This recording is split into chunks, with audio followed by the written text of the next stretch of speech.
Hey guys, what's up? It's Eric with Advanced Level Automotive. Welcome back to the continuation of repairing this Lexus LS460. Now, a lot has happened in the time since where we left off in the last video. The first thing you might notice is that we're actually not at the shop anymore. We're actually here at my house. I really tried to finish this thing before I had to move out of the shop, but things just got a little bit more complicated with this vehicle. It kind of turned into one of those things where we were opening up a can of worms. I'll explain to you what I mean in a little bit more detail. But if you guys remember the last place that we left off, we were suspecting a problem with the ID code box. We're gonna move over to the vehicle and try to locate it. Let me take you guys over to the car and let me show you what I ran into.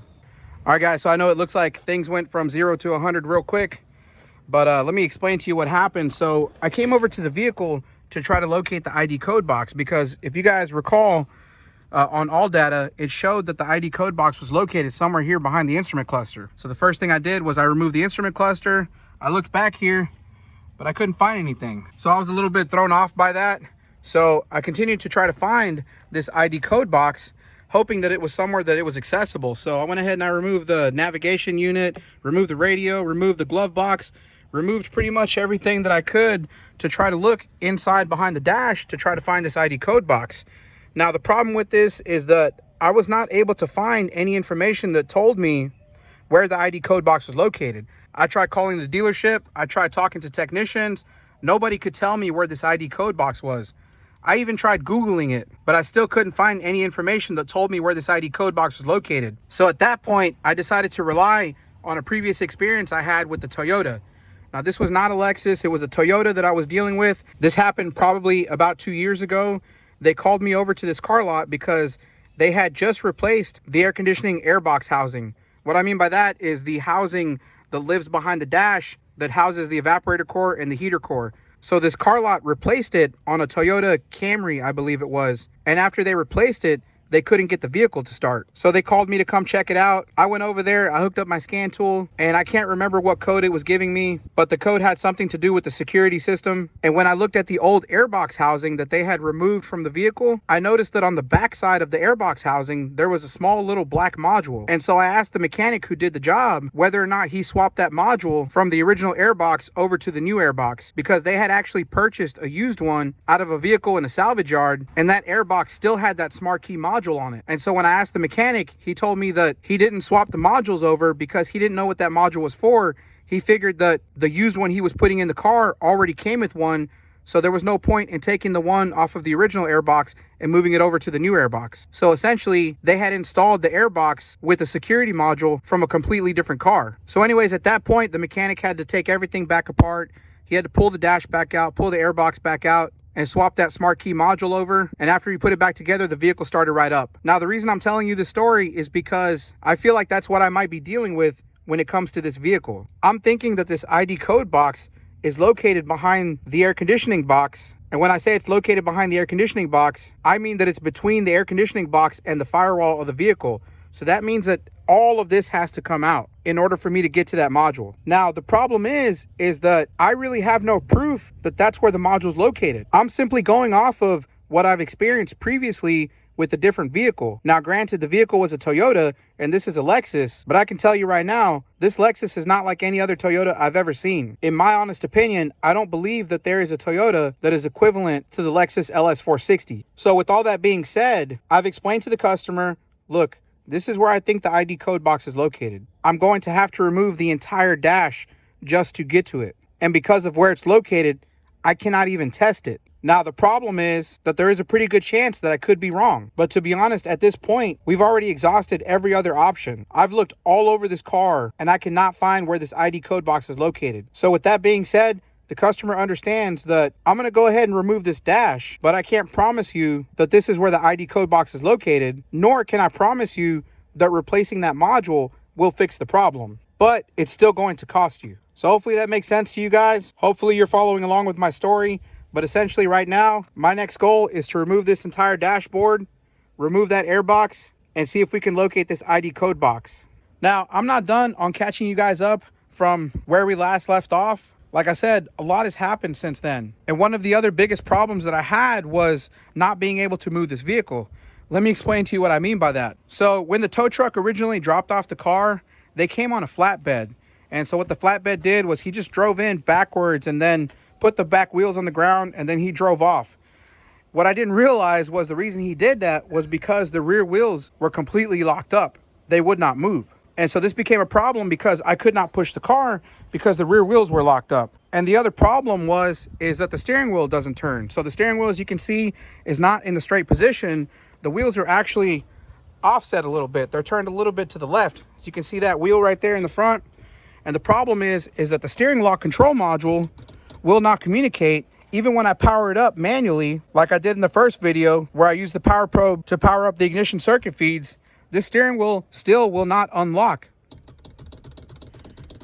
So I cannot turn the steering wheel. This is a big problem because I was not able to move this car around in the shop because, of course, the rear wheels are locked up and the front wheels don't turn. So I had to put this car on dollies all the way around so that I could maneuver this car whenever I needed to. The problem is that now the car is at my house. I needed to be able to move it. So for a period of time, I shifted my focus over into trying to unlock the rear wheels and to trying to unlock the steering wheel. Now the rear wheels, what was happening was that the parking brake was staying engaged. And if you guys know anything about these vehicles, they don't use a manual cable or lever to engage the parking brake. This parking brake is actually electronically controlled. So we have a switch right here. This is the parking brake switch right here. Now this switch sends a signal to a parking brake computer module that's located in the trunk. Let me show you where it's at. We'll move back to the trunk over here. And if you look down into the trunk, you'll see this little brown box right here. This little brown box is the computer module for the electronic parking brake. Now this is actually a replacement module. If I move it over, you'll see the original one is still bolted to the body here. And you can see that this thing was completely submerged in water. If you look at the connector, you can see it's pretty badly corroded. So that computer module was totally fried. And I know this because this is the fuse box that's located in the trunk. And right here, there is a 30 amp fuse. This big pink one right here. And this 30 amp fuse was blown. So when I noticed that this fuse was blown, I went ahead and I put a new one in there. The problem is when I put the fuse in here, this thing started to smoke real bad. And I mean, this thing smelled like it was going to catch fire. So I knew something was definitely shorted out inside of this module. Now, the problem is that this module is not the only thing that's located here in the trunk. If you look right over here, this is the power supply for the brake control power. So brake control power supply. And this thing, it even has a cover on it that says it's a waterproof sheet. So this is a waterproof sheet that just lays over this control module to keep rainwater from coming into the trunk right here and damaging this module. Well, this module was completely submerged in water when it got flooded. So anyways, I told the customer, look, both of these control modules need to be replaced because at this point I can't communicate with the parking brake control module in order to unlock the parking brake. So the customer went ahead and sourced a couple of used units. This one he got out of an 07 Toyota Camry. It's the same part number and everything, so this works. And this is the replacement module right here. As you can see, I already have it connected and I have this connected. So after I had both of those things connected, I went ahead and I hooked up my scan tool and I was able to communicate with the parking brake control module. The only problem is that when I tried to release the parking brake, it would not release. And it kept throwing a code for an open circuit in the parking brake actuator. Yes, you heard me correctly, parking brake actuator. So there's actually another part involved here, and that part is the actual motor that releases the parking brake at each of the rear wheels. Now, I explained this to the customer and he went ahead and ordered a unit off of the internet. Now, this is a used unit over here. As you can see, I have it on the floor. And this is the parking brake actuator right here. As you can see, it has two cables, one cable to each wheel on the back of the car. And then it also has this cable right here that runs into the trunk. This is for a manual release of the parking brake. It's a way to release the parking brake in an emergency situation. I'll show you where it's located inside the trunk. So if we move over here, I'm gonna move this stuff out of the way. And if you look right here, this is where you can access that emergency cable. And there's a special tool that you use to slide into here, and then you can turn it and it'll disengage the parking brake. The only problem is that when I tried to do this, it still would not release the parking brake. So the only conclusion I could come up with is that this parking brake actuator motor was completely locked up. And the reason I say that is because this thing is actually located underneath the vehicle. I'll try to take you down here underneath the vehicle to show you. As you can see, this vehicle does have independent rear suspension. And so there is a subframe in the back here. Now this parking brake actuator is located above this assembly. I don't know if I'm going to be able to show you this thing, but it's buried way up in there. I'll try to focus in on it right up there. So this parking brake actuator requires the removal of the entire rear subframe. Now the problem with that is that the labor alone, in order to drop this subframe and replace this parking brake actuator, is going to be at least another $1,000. And when I told the customer that, he was not happy. But like I kept trying to explain to the customer was that this vehicle was kind of like opening a can of worms, or what I like to sometimes say, this vehicle is an onion vehicle. And what I mean by that is that this vehicle is going to have layers and layers of problems. So we're going to start by fixing one thing only to find out that there's going to be another thing wrong with it. So anyways, what I did at this point in order just to be able to move the vehicle is I just went underneath the vehicle and actually cut the parking brake cables. So again, there's a cable running to each wheel. One on this side here, I basically took a cut-off wheel and I sliced right through this cable, and I took a cut-off wheel and I sliced right through this cable. As soon as I did that, the parking brake released. And when that parking brake released, I was finally able to move the vehicle. Now, at this point with my current situation, again, I'm no longer at the shop. I don't have a lift. I'm really in no position to be able to drop the rear frame on this car and replace this parking brake actuator, nor am I in any position to replace the motor in this thing. Because if you guys remember from the first video, the engine is locked up. So right now, my only goal here is to get the electronics working, get this car to power up by itself, get it to the point where it at least attempts to start the motor. And when that's done, I'm gonna ship this thing over to another shop. They're gonna go ahead and replace the motor, and they're gonna go ahead and replace that brake actuator. So hopefully that brings you guys up to speed as to what's going on with this vehicle. Like I said, the water did a lot of damage, and I'm pretty sure the water got up pretty high because, as you can see, there's a lot of oxidation up here toward the top. You can see all this rust up here. So I'm pretty sure the water got up pretty high, at least to this level, because when I opened up this center console here, there was actually still a little bit of water inside of there. So I know the water got up at least above the seats. Now that to me is a major concern. And the reason why is because this vehicle actually has a lot of electronics. And when I say a lot of electronics, guys, I mean, that's an understatement. Because when you look at this thing, I mean, all of the computer modules that are located underneath this dash and all of this wiring, you know, and to be honest with you, the wiring diagrams that I'm finding, I don't even think they're complete wiring diagrams, because when I look at these modules, there is way more connectors and wires that go to these boxes than the wiring diagrams are showing. So to me, I'm concerned because I get the impression that there's a lot more subsystems that we're dealing with than these wiring diagrams are giving us information on. Because like I said, guys, I mean, look at how much wiring is in this thing. And just moving to the other side, I mean, moving over to the passenger side, when I removed this glove box, I mean, I was just amazed at the number of computer modules that looked like they were in the area of where water got to. I mean, looking up here, you'll see a couple of control modules. Looks like this one says it's for clearance sonar. So there's a clearance sonar module. Right below it, there is a module for, looks like the tire pressure monitor module. There's a bunch of splices here. I mean, tons of splices everywhere. And big bulk connectors that I'm pretty sure these have got a lot of corrosion in them. There's another computer module up here. I'm not even sure what this module is for. Maybe that's the HVAC control module. There's another module down here, which I'm not even sure what this module is for, but I'm pretty sure if this was down here, this probably got submerged in water as well. And I mean, that's not even including the modules that are under the hood. I mean, even looking under the seat, you'll see that these seats have computer modules down here. And so both of these seat tracks need to be replaced because you can see the seat motor shorted out, and that's why the seat started to lean back. If you look over here, look underneath this seat, you'll see the control module right there and the actuators and all of the connections. So, I mean, when I say this thing is going to continue to have problems, I think that even after we get this thing running, it's going to be plagued with electrical issues. All right, so hopefully you guys are all caught up on what's going on with the vehicle.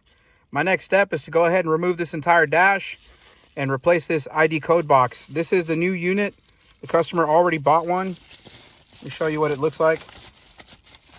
This right here is the ID code box. It's pretty small, but I'm pretty sure this thing is located behind the air conditioning box. And let me tell you, I hope I'm right. So anyways, with that being said, let's go ahead and get started.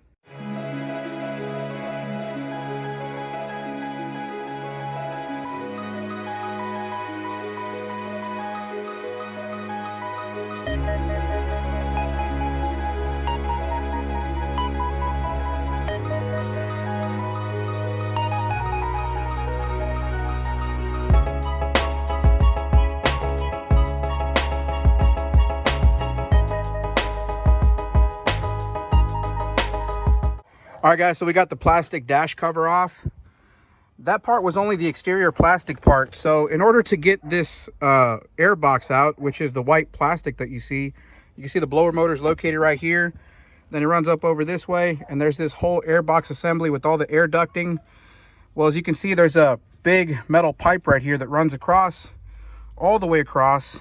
And so we're going to have to remove this big bracket in order to get this air box out. So you can see there's a bolt here that comes in from the outside, so we're gonna have to get that one off, remove these bolts here. There's quite a few other bolts, and the biggest thing, as you can see, is all the wiring. I mean, just look at all of this wiring. This is no joke. I mean, look at all of the electronic components and all of the electronic connectors, all of these splices and everything.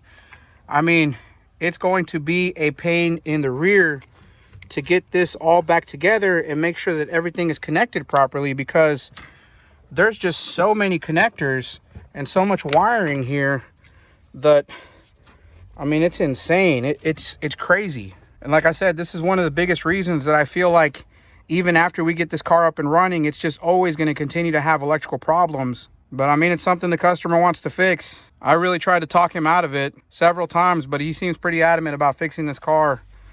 I mean, even looking over here at the center console, there's another sensor here. I believe that's the yaw rate sensor. So I'm pretty sure this thing was submerged in water.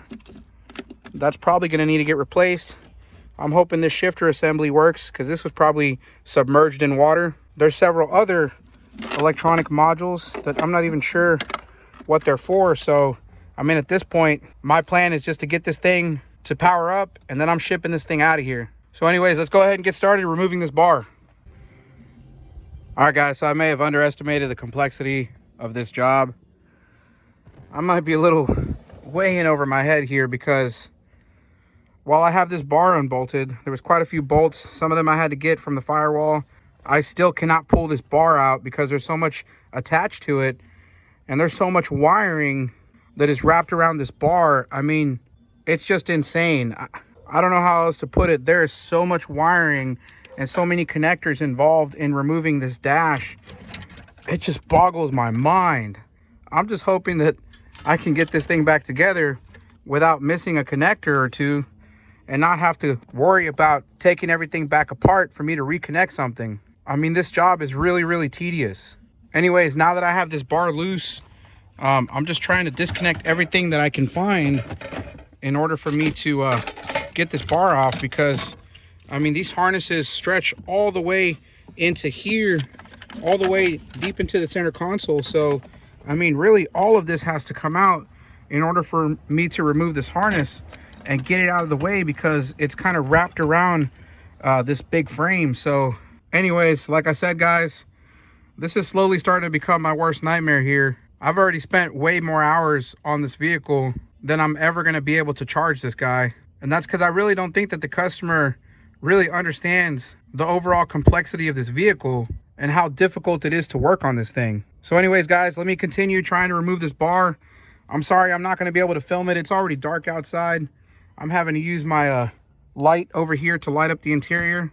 I'm just going to try to get this bar out of the vehicle, and then tomorrow we'll proceed with removing the airbox.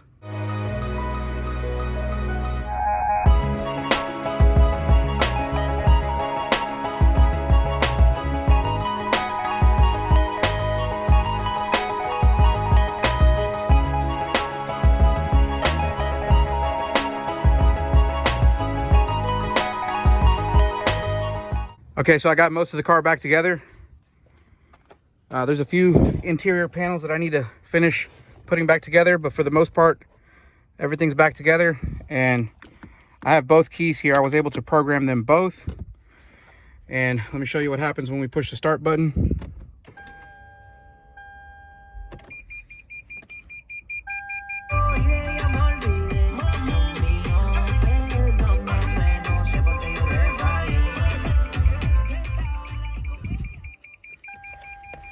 So it's working.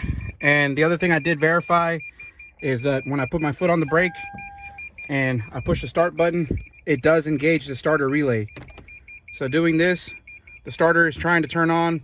Of course it can't because the engine is locked up. But other than that, everything's good to go.